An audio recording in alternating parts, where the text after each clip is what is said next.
ถ้าถามว่าระหว่างภูเขากับทะเลชอบอะไรมากกว่าเจนว่าแต่ละที่มีเสน่ห์ต่างกันภูเขาให้ความรู้สึกลึกลับสันโดษร่มเย็นและยิ่งใหญ่เมื่อมองลงมาจากยอดเขาสูงทะเลให้ความรู้สึกสนุกสนานและขณะเดียวกันการนั่งเงียบๆฟังเสียงคลื่นก็มอบความสงบสุขในใจจนลืมเรื่องเครียดไปได้เหมือนกันเจนเติบโตมาในพื้นที่ที่เป็นภูเขาและการไปเที่ยวทะเลนั้นเป็นเรื่องใหญ่เพราะต้องเดินทางไกลและใช้เวลาเป็นวันเมื่อไม่ค่อยได้ไปบ่อยทะเลจึงเป็นจุดหมายที่เจนตื่นเต้นและฝันถึงเสมอครั้งนี้เจนกำลังเดินทางไปแคมป์ริมทะเลค่ะ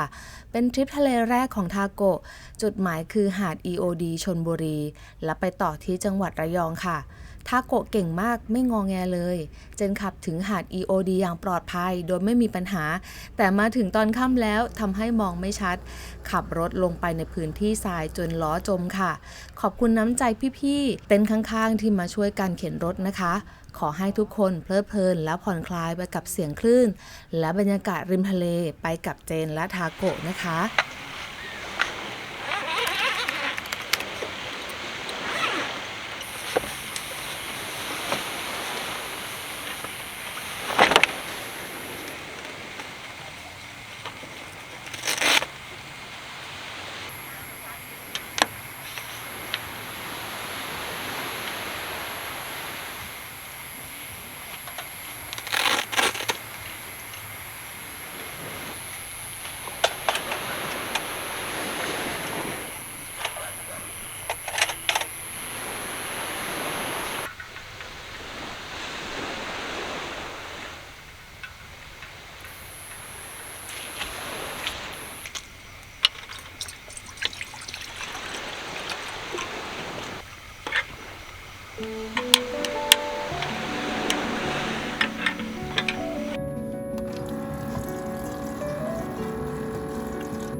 การได้นั่งเฉยๆฟังเสียงคลื่นทะเลซัดเข้าฝั่ง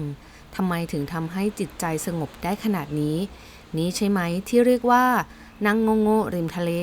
ถ้าโง่แล้วมีความสุขเจนก็คงยอมเป็นคนโง่คนนึงค่ะทริปทะเลครั้งแรกแม้จะเริ่มต้นทริปด้วยความทุลักทุเล